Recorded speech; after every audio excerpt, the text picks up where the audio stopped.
Paytm ban ചെയ്തോ? പേടിഎമ്മിലെ പണം ഇനി നമുക്ക് ഉപയോഗിക്കാൻ സാധിക്കില്ലേ? നമുക്ക് എല്ലാവർക്കുമുള്ള സംശയമാണ്. റിസർവ് ബാങ്ക് ഓഫ് ഇന്ത്യയുടെ ഏറ്റവും അടുത്ത നിർദ്ദേശപ്രകാരം ഫെബ്രുവരി 29 മുതൽ യാതൊരുവിധമായ പണമിടപാടുകളും പേടിഎം പേയ്മെന്റ് ബാങ്കിൽ നടത്താൻ പാടില്ല എന്ന് വ്യക്തമാക്കിയിട്ടുള്ളതാണ്. എന്താണ് പേടിഎമ്മിന് സംഭവിച്ചത്? 2010 ഒരു സാധാരണക്കാരനായ വിജയ് ശേഖർ ശർമ്മയിൽ നിന്ന് തുടങ്ങിയ ഇന്ത്യയെ ഡിജിറ്റലാക്കാൻ വേണ്ടിയുള്ള ഒരു പ്രസ്ഥാനം ഇത്ര വലിയ ഒരു ബാനിലേക്ക് പോകാൻ എന്തൊക്കെയായിരിക്കും കാരണമായി മാറിയത്? ഈ ബാനിലൂടെ ഇതിൻ്റെ ഉടമസ്ഥരെ മാത്രമല്ല അത് ബാധിക്കുന്നത്. ഏകദേശം 300 മില്യണോളം പേടിഎം വാലറ്റുകൾ, 30 ബില്യണോളം പേടിഎം പേയ്മെന്റ് ബാങ്ക് അക്കൗണ്ടുകൾ, ഏകദേശം 8 മില്യണോളം ഫാസ്ടാഗുകൾ, ഇവയെല്ലാം ഈ ഒരു നിരോധനം അഫക്റ്റ് ചെയ്യാൻ സാധ്യത വളരെയധികം കൂടുതൽ തന്നെയാണ്. നമ്മുടെ ഡിമോണിറ്റൈസേഷൻ, അതായത് നോട്ട് നിരോധനം മുതൽ ഇന്ത്യ ഒരു ഡിജിറ്റൽ ഇക്കോണമിയായി മാറുകയായിരുന്നു. ഈ ഡിജിറ്റൽ ഇക്കോണമിയിലേക്ക് നമ്മുടെ സാധാരണക്കാരായ ആൾക്കാരെ കൊണ്ടുവരാൻ പേടിഎം എന്ന് പറയുന്ന ഒരു കമ്പനി വളരെയധികം വലിയ പങ്കാണ് വഹിച്ചിട്ടുള്ളത്. പക്ഷേ എന്തുകൊണ്ട് ഈ നിരോധനത്തിലേക്ക് എത്തി? എന്താണ് ഈ ഒരു നിരോധനത്തിന് പിന്നിൽ? നമുക്ക് പരിശോധിച്ച് നോക്കാം. അതോടൊപ്പം തന്നെ ഈ ഒരു നിരോധനം ആരെയൊക്കെ ബാധിക്കുമെന്നുള്ളതും നമുക്ക് ഈ ഒരു വീഡിയോയിലൂടെ മനസ്സിലാക്കാം. ഇതിനെക്കുറിച്ച് വലിയൊരു അറിവ് ലഭിക്കാനായി ഈ വീഡിയോ മുഴുവനായി കാണാൻ ശ്രമിക്കുക. എല്ലാവർക്കും നമസ്കാരം, ഞാൻ വിവേക്. എൻ്റെ പുതിയ വീഡിയോയിലേക്ക് സ്വാഗതം.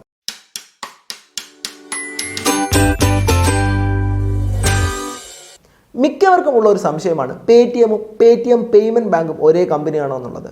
യഥാർത്ഥത്തിൽ അല്ല. 197 കമ്മ്യൂണിക്കേഷൻ എന്ന് പറയുന്ന ഒരു പേരന്റ് കമ്പനിയുടെ കീഴിൽ വരുന്ന രണ്ട് കമ്പനികളാണ് പേടിഎമ്മും പേടിഎം പേയ്മെന്റ് ബാങ്കും. ഇതിൽ പേടിഎം എന്ന് പറയുന്ന കമ്പനി ഏകദേശം 2010 മുതലേ ആരംഭിച്ചിരുന്നു. നമുക്കറിയാം, മൊബൈൽ റീചാർജിങ്, DTH റീചാർജിങ്, അതിനുശേഷം കൊമേഴ്സ്, ഇവയിലേക്കെല്ലാം ഈ ഒരു പേടിഎം എന്ന് പറയുന്ന കമ്പനി കടന്നു വരുന്നുണ്ട്. പക്ഷേ പേടിഎം പേയ്മെന്റ് ബാങ്ക് എന്ന് പറയുന്ന ഒരു കമ്പനി രജിസ്റ്റർ ചെയ്യുന്നത് 2015-ലാണ്. അതിനുശേഷം 2017 മുതലാണ് ഇതിൻ്റെ ഒരു ഓപ്പറേഷൻ സ്റ്റാർട്ട് ചെയ്യുന്നത്. എന്താണ് ഈ പേടിഎം പേയ്മെന്റ് ബാങ്ക്? ഇവിടെയാണ് നമ്മൾ സാധാരണ നമ്മുടെ ട്രഡീഷണൽ ആയിട്ടുള്ള ബാങ്കുകളും പേടിഎം പേയ്മെന്റ് ബാങ്കുകളും തമ്മിലുള്ള വ്യത്യാസം മനസ്സിലാക്കേണ്ടത്. എന്തായിരിക്കും ഒരു ട്രഡീഷണൽ ബാങ്കിൽ നടക്കുന്നത്? സാധാരണ രീതിയിൽ ഒരു ബാങ്ക് ഉണ്ടാവും, അവിടെ കുറച്ച് ഡെപ്പോസിറ്റേഴ്സ് ഉണ്ടാവും. ഈ ഡെപ്പോസിറ്റേഴ്സ് അവരുടെ കയ്യിലുള്ള തുക ഇത്തരം ബാങ്കുകളിൽ നിക്ഷേപിക്കും. പകരമായി ബാങ്ക് അവർക്ക് ഇൻട്രസ്റ്റ് നൽകും. ബാങ്ക് ചെയ്യുന്നത് എന്തെന്ന് വെച്ച് കഴിഞ്ഞാൽ ഡെപ്പോസിറ്റായിട്ട് സ്വീകരിച്ച തുകകൾ മറ്റുള്ള ലോൺ ആവശ്യമുള്ള ആൾക്കാർക്കായി കൊടുക്കുന്നു. അവരിൽ നിന്നും ഒരു ഇൻട്രസ്റ്റ് ഈടാക്കിക്കൊണ്ട് ബാങ്കിൻ്റെ പ്രവർത്തനം നടത്തിക്കൊണ്ടു പോകുന്നു എന്നുള്ളതാണ്. പക്ഷേ ഇത്തരം പേയ്മെന്റ് ബാങ്കുകൾ സാധാരണ ട്രഡീഷണൽ ആയിട്ടുള്ള ബാങ്കുകളിൽ നിന്നും തികച്ചും വ്യത്യസ്തമാണ്. ഏതെങ്കിലും പ്രീപെയ്ഡ് കാർഡ് ഇഷ്യൂ ചെയ്യുന്നവർക്കോ, സൂപ്പർ മാർക്കറ്റ് ചെയിൻസിനോ, NBFCക്കോ, ബിസിനസ് കറസ്പോണ്ടൻസിനോ, അല്ലെങ്കിൽ ഏതെങ്കിലും കോർപ്പറേറ്റ്സിനോ ആർക്ക് വേണമെങ്കിലും ഇത്തരത്തിലുള്ള പേയ്മെന്റ് ബാങ്കുകൾ സ്റ്റാർട്ട് ചെയ്യാം എന്നുള്ളതാണ്. അതിൽ തന്നെ അവർക്ക് ആദ്യമായിട്ട് പറയുന്ന ക്രൈറ്റീരിയ എന്ന് പറയുന്നത് ഏകദേശം 100 കോടിയുടെ പെയ്ഡ് അപ്പ് ക്യാപിറ്റൽ വേണം. അതുപോലെ തന്നെ അവർ സ്വീകരിക്കുന്ന ഡെപ്പോസിറ്റിൽ ഏകദേശം 75% ഗവൺമെൻറ് ബോണ്ടുകളായിട്ടും ഇതിൽ ബാക്കിയുള്ള 25% മറ്റേതെങ്കിലും ഷെഡ്യൂൾഡ് അല്ലെങ്കിൽ കൊമേഴ്ഷ്യൽ ബാങ്കുകളിൽ ഡെപ്പോസിറ്റായി ഇടണമെന്നാണ് ഈ ഒരു പേയ്മെന്റ് ബാങ്കിൻ്റെ ക്രൈറ്റീരിയയിൽ പറഞ്ഞിട്ടുള്ളത്. അതുകൊണ്ട് തന്നെ നമുക്ക് ഇതിൽ നിന്ന് മനസ്സിലാക്കാം, ഇത്തരം പേയ്മെന്റ് ബാങ്കുകൾക്ക് ഡെപ്പോസിറ്റ് സ്വീകരിക്കാനേ സാധിക്കൂ, അതുപോലെ തന്നെ ക്രെഡിറ്റ് കൊടുക്കാൻ സാധിക്കില്ല എന്നുള്ളത്. അതുകൊണ്ട് തന്നെ ഇത്തരം പേയ്മെന്റ് ബാങ്കുകൾക്ക് ഡെബിറ്റ് കാർഡ് മാത്രമേ ഇഷ്യൂ ചെയ്യാൻ സാധിക്കുള്ളൂ, ക്രെഡിറ്റ് കാർഡുകൾ ഇഷ്യൂ ചെയ്യാൻ സാധിക്കില്ല. അതായത് മറ്റുള്ള ഷെഡ്യൂൾഡ് ആൻഡ് കൊമേഴ്ഷ്യൽ ബാങ്കുകളെ അപേക്ഷിച്ച് പേയ്മെന്റ് ബാങ്കുകളുടെ പ്രവർത്തനം വളരെയധികം പരിമിതപ്പെടുത്തിയിരിക്കുന്നു എന്നുള്ളത് നമുക്ക് ഇതിൽ നിന്നും അറിയാൻ പറ്റുന്നതാണ്. ഇനി ഒരു പേയ്മെന്റ് ബാങ്ക് സിസ്റ്റം എന്നുള്ള നിലയിൽ പേടിഎം എവിടെയാണ് പരാജയപ്പെട്ടതെന്ന് നമുക്കൊന്ന് നോക്കാം. നമ്മളിപ്പോൾ സ്വിഗ്ഗിയിലോ സൊമാറ്റോയിലോ ഓർഡർ ചെയ്യുകയാണ്, അല്ലെന്നുണ്ടെങ്കിൽ ഏതെങ്കിലും കടയിൽ പോയി സാധനം വാങ്ങിച്ചതിന് ശേഷം QR കോഡ് സ്കാൻ ചെയ്തതാണ്. ഈ ഒരു സ്കാൻ ചെയ്യുന്ന സമയത്ത് ആദ്യമായി ഈ പണം നമ്മുടെ ബാങ്ക് അക്കൗണ്ടിൽ നിന്ന് ആദ്യമായി പോകുന്നത് ഒരു പേടിഎം അല്ലെങ്കിൽ ഒരു UPI ബന്ധപ്പെട്ട ഏതെങ്കിലും ഒരു നോഡൽ ബാങ്ക് അക്കൗണ്ടിലേക്കാണ്. അതായത് നമുക്ക് കൂടുതലായി മനസ്സിലാക്കണമെങ്കിൽ നമ്മുടെ UPI ID ഉണ്ട്, എല്ലാവർക്കും ഒരു യുണീക്കായിട്ടുള്ളൊരു ID ആയിരിക്കും ഉണ്ടായിരിക്കുന്നത്. അതിൽ ആദ്യം നമ്മുടെ യൂസർ നെയിം ഉണ്ടായിരിക്കും. അതിനുശേഷം @ ഇട്ട് നിങ്ങൾ ഏത് ബാങ്കിൻ്റെ നോഡൽ അക്കൗണ്ടാണോ യൂസ് ചെയ്യുന്നത് ആ ബാങ്കിൻ്റെ നെയിം ഉണ്ടാവും. ഇപ്പോൾ ഉദാഹരണം പറയുകയാണെങ്കിൽ യൂസർ നെയിം കഴിഞ്ഞ് @YBL എന്നാണെങ്കിൽ യെസ് ബാങ്ക് ലിമിറ്റഡ് എന്നാണ്. അതായത് നിങ്ങളുടെ നോഡൽ അക്കൗണ്ട് യെസ് ബാങ്കിലാണുള്ളത്. അല്ലെങ്കിൽ ICIC എന്നാണെങ്കിൽ നിങ്ങളുടെ bank account, nodal bank account ICIC ബാങ്കിലാണുള്ളത്. HDFC ആണെങ്കിൽ നിങ്ങളുടെ നോഡൽ ബാങ്ക് അക്കൗണ്ട് HDFCയിലായിരിക്കും ഉണ്ടായിരിക്കുക.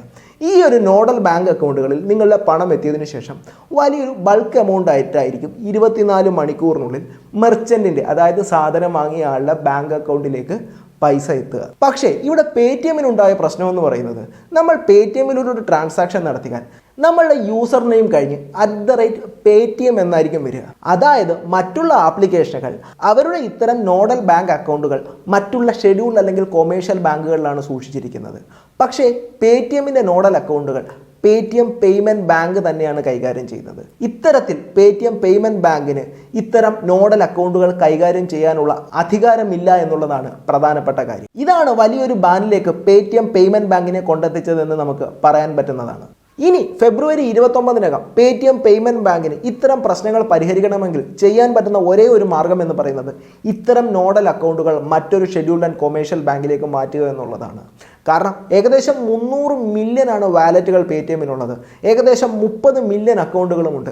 ഇത്രയും അക്കൗണ്ടുകൾ ഇത്രയും കുറഞ്ഞ സമയത്തിനുള്ളിൽ മറ്റൊരു ഷെഡ്യൂൾഡ് കൊമേഴ്ഷ്യൽ ബാങ്കിലേക്ക് മാറ്റുക എന്നുള്ളത് വളരെയധികം പാടായിട്ടുള്ള ഒരു കാര്യം തന്നെയാണ്. എന്താണ് സംഭവിക്കുക എന്നുള്ളത് നമുക്ക് നോക്കി തന്നെ കാണേണ്ടി വരും. അപ്പോൾ എല്ലാവർക്കും ഒരു സംശയം വരാം, പേടിഎം പേയ്മെൻറ്റ് ബാങ്കിൽ ഇത്രയും ആൾക്കാർ എങ്ങനെ അക്കൗണ്ട് എടുത്തു എന്നുള്ളത്. അതിനേക്കാൾ വലിയ രസകരമായിട്ടുള്ള ഒരു കാര്യം തന്നെയാണ്. നമ്മളിൽ പലരും പേടിഎം എടുത്തിട്ടുണ്ട്. നമ്മളിൽ പലരും പേടിഎം പേയ്മെൻറ്റ് ബാങ്കിലും അംഗങ്ങളായിരിക്കാം. അത് നമ്മൾ പരിശോധിക്കേണ്ടതുണ്ട്.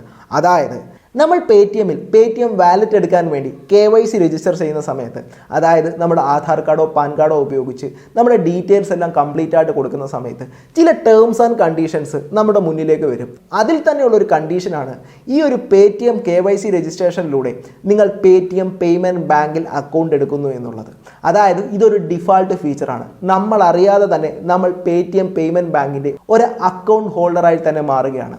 ഇതാണ് RBIക്ക് മുന്നിലെത്തിയ രണ്ടാമത്തെ പ്രശ്നം എന്ന് പറയുന്നത്. അതായത് കസ്റ്റമേഴ്സ് അവരറിയാതെ തന്നെ പേടിഎം പേയ്മെൻറ്റ് ബാങ്കിൻ്റെ അക്കൗണ്ട് ഹോൾഡറായിട്ട് മാറുന്നു എന്നുള്ളത് വളരെയധികം പ്രധാനപ്പെട്ട ഒരു കാര്യം തന്നെയാണ് ഇവിടെ. ഇനി മൂന്നാമത്തെ കാര്യം എന്ന് പറയുന്നത് നിരവധിയായിട്ടുള്ള അക്കൗണ്ടുകൾ കസ്റ്റമേഴ്സിൻ്റെ യഥാർത്ഥ കൺസെൻറ്റ് ഇല്ലാതെയാണ് വന്നിരിക്കുന്നത്. അതിന് പ്രധാനപ്പെട്ട കാര്യമായി RBI ചൂണ്ടിക്കാട്ടുന്നത് നമുക്ക് നിരവധിയായിട്ടുള്ള റെഫറൽ ബോണസുകൾ ലഭിക്കാറുണ്ട്. ഞാനിപ്പോൾ പേടിഎമ്മിൽ നിന്നും ഒരു ലിങ്ക് മറ്റൊരാൾക്ക് ഷെയർ ചെയ്ത് കൊടുക്കുന്നു. അവർ ആ ഒരു ആപ്ലിക്കേഷൻ അല്ലെങ്കിൽ പേടിഎം ഡൗൺലോഡ് ചെയ്ത് അതിൽ എൻ്റർ ചെയ്യുകയാണെന്നുണ്ടെങ്കിൽ എനിക്ക് ഒരു കമ്മീഷൻ ലഭിക്കും. ഇത്തരത്തിൽ നിരവധിയായിട്ടുള്ള ബോണസുകൾ ലഭിക്കുന്നതിന് വേണ്ടിയിട്ട് പല ആൾക്കാരെയും പല ഏജൻസികളും ഈ ഒരു പേടിഎം പേയ്മെൻറ്റ് ബാങ്ക് എന്ന ആപ്ലിക്കേഷനിലേക്ക് കൊണ്ടുവരികയാണ് ഉണ്ടായത്. യഥാർത്ഥത്തിൽ ഇവിടെയും കസ്റ്റമറിൻ്റെ യഥാർത്ഥ കൺസെൻറ്റ് ഇല്ല എന്നുള്ളതാണ്. ഒരു ചെറിയ ബോണസിന് വേണ്ടി പല ആൾക്കാരും ഈ ഒരു പേടിഎം പേയ്മെൻറ്റ് ബാങ്കിൻ്റെ ഭാഗമായി എന്നുള്ളത് മറ്റൊരു പ്രധാനപ്പെട്ട കാര്യമാണ്. ഇനി നാലാമത്തെ കാര്യമായിട്ട് ചൂണ്ടിക്കാണിക്കുന്നത് പാൻ കാർഡിൻ്റെ പ്രശ്നമാണ്. നമ്മളിപ്പോൾ ഒരു ബാങ്ക് അക്കൗണ്ട് എടുക്കാൻ വേണ്ടി ചെല്ലുകയാണ്. നമുക്ക് പാൻ കാർഡ് നമ്മുടെ കയ്യിലുണ്ട്. ഇത് പാൻ കാർഡും ആധാർ കാർഡും കൊടുത്തിട്ടാണ് നമ്മൾ സാധാരണ രീതിയിൽ ഒരു അക്കൗണ്ട് ഓപ്പൺ ചെയ്യുന്നത്. പക്ഷേ പേടിഎം പേയ്മെൻറ്റ് ബാങ്കുകളുടെ അക്കൗണ്ടുകൾ RBI പരിശോധിച്ച സമയത്ത് ഒരു പാൻ കാർഡിൽ നിന്നും ഏകദേശം 1000-ഓളം പേടിഎം പേയ്മെൻറ്റ് ബാങ്ക് അക്കൗണ്ടുകളാണ് കൊടുത്തിരിക്കുന്നത്. ഇത്തരത്തിൽ അക്കൗണ്ടുകൾ കൊടുക്കുന്നത് മണി ലോണ്ടറിങ്ങിന് വരെ കാരണമായേക്കാം. ഈ ഒരു പ്രശ്നവും RBI ഈ ഒരു പേടിഎം പേയ്മെൻറ്റ് ബാങ്കിൻ്റെ ബാനിൽ ചൂണ്ടിക്കാണിക്കുന്നുണ്ട്. ഇനി ഈ പ്രശ്നങ്ങൾ ആരെയെല്ലാം ബാധിക്കാമെന്നുള്ളതാണ്. ഏറ്റവും പുതുതായ വിവരങ്ങൾ അനുസരിച്ച് ഫെബ്രുവരി 29 മുതൽ പേടിഎം വാലറ്റിലേക്ക് പുതുതായി പൈസ ആഡ് ചെയ്യാൻ പറ്റില്ല എന്നുള്ളതാണ്. പക്ഷേ അതിൽ പൈസ സൂക്ഷിച്ചിരിക്കുന്ന ആൾക്കാർക്ക് അത് ചിലവാക്കാനുള്ള ഓപ്ഷനുകൾ ഉണ്ടായിരിക്കും. പിന്നീട് ഇത് രണ്ടാമതായി ബാധിക്കുന്നത് നമ്മൾ നിരവധിയായിട്ടുള്ള കടകളിൽ പേടിഎമ്മിൻ്റെ സൗണ്ട് ബോക്സുകളും QR സ്കാനറുകളെല്ലാം കാണാറുണ്ട്. ഏകദേശം 37 മില്യൺ ആൾക്കാരെയാണ് ഇത് ബാധിക്കാൻ പോകുന്നത്. അതായത് പേടിഎമ്മിൻ്റെ നോഡൽ അക്കൗണ്ട് എന്ന് പറയുന്നത് പേടിഎം പേയ്മെൻറ്റ് ബാങ്കുമായിട്ട് ബന്ധപ്പെട്ടതാണെന്ന് നമ്മൾ ഓൾറെഡി പറഞ്ഞു. ഇപ്പോൾ അത് മറ്റൊരു ഷെഡ്യൂൾഡ് കൊമേഴ്ഷ്യൽ ബാങ്കിലേക്ക് മാറ്റുകയാണെങ്കിൽ ഈ QR കോഡ് തന്നെ മാറും. ഏകദേശം 37 മില്യൺ അക്കൗണ്ടുകൾക്ക് ഈ ഒരു QR കോഡ് മാറ്റി സ്ഥാപിച്ചു കൊടുക്കുക എന്നുള്ളത് വളരെ പെട്ടെന്ന് നടക്കുന്ന കാര്യമല്ല. ഇതിന് ചിലപ്പോൾ മാസങ്ങൾ സമയം പിടിച്ചേക്കാം. ഇത്തരം ഒരു അവസ്ഥയിൽ പല ആൾക്കാരും ഈ ഒരു പേടിഎം തന്നെ ഉപേക്ഷിച്ച് മറ്റേതെങ്കിലും UPI ആപ്പിലേക്ക് പോകാനുള്ള സാധ്യത വളരെയധികം കൂടുതൽ തന്നെയാണ്. ഈ സമയത്തും പേടിഎമ്മിൻ്റെ ഭാഗത്ത് നിന്ന് നിരവധിയായിട്ടുള്ള മറുപടികൾ വരുന്നുണ്ട്. അതിലെല്ലാം പറയുന്നത് ഫെബ്രുവരി 29 മുതൽ ആർക്കും യാതൊരുവിധമായ പ്രശ്നം സംഭവിക്കില്ല, ഫാസ്ടാഗിനും പ്രശ്നം സംഭവിക്കില്ല, അതുപോലെയുള്ള മറ്റുള്ള UPI ഇൻ്റർഫേസുകൾക്കൊന്നും യാതൊരുവിധമായ പ്രശ്നമില്ല എന്നാണ് പറയുന്നത്. പക്ഷേ അവിടെയെല്ലാം നാം മനസ്സിലാക്കേണ്ട കാര്യം ഈ ഒരു നോഡൽ അക്കൗണ്ട് മറ്റൊരു ഷെഡ്യൂൾഡ് ആൻഡ് കൊമേഴ്ഷ്യൽ ബാങ്കിലേക്ക് മാറുന്നത് വരെ ഈ ഒരു പ്രശ്നം തുടർന്നുകൊണ്ടിരിക്കും എന്നുള്ളതാണ്. അത് ചിലപ്പോൾ ഒരാഴ്ചയായാലും ഒരു മാസമായാലും ഒരു വർഷമായാലും ചിലപ്പോൾ മാറാതിരുന്നാലും. ഇതിനേക്കാൾ ഉപരി മറ്റൊരു വലിയ പ്രശ്നം ഇതിനു പിന്നിലുണ്ട്.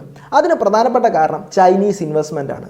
നമ്മുടെ ഈ പേടിഎമ്മിൻ്റെ ഏകദേശം 10% ഷെയറുകൾ കൈകാര്യം ചെയ്യുന്നത് ചൈന ആസ്ഥാനമാക്കിയുള്ള ആൻ ക്യാപിറ്റൽ എന്ന് പറയുന്ന കമ്പനിയാണ്. അതുകൊണ്ട് തന്നെ നമ്മുടെ ഇന്ത്യയിലെ ഡേറ്റ ചൈനയിലേക്ക് കൈമാറ്റം ചെയ്യപ്പെടുന്നുണ്ടെന്ന് നമ്മുടെ ഗവൺമെൻറ്റിന് നിരവധിയായിട്ടുള്ള സംശയങ്ങളുണ്ട്. ഇത്തരമൊരു പ്രശ്നവും ഈ ഒരു പേടിഎമ്മിൻ്റെ ബാൻഡിൻ്റെ പ്രധാനപ്പെട്ട കാരണമായി മാറിയേക്കാം എന്നുള്ള അഭിപ്രായങ്ങളും ഏറെയാണ്. പുതിയൊരു വീഡിയോയുമായി വീണ്ടും കാണാം. അതുവരേക്കും good bye, thank you all. Video ഇഷ്ടപ്പെട്ടാൽ ചാനൽ ലൈക്ക് ചെയ്യുക, സബ്സ്ക്രൈബ് ചെയ്യുക, ഷെയർ ചെയ്യുക.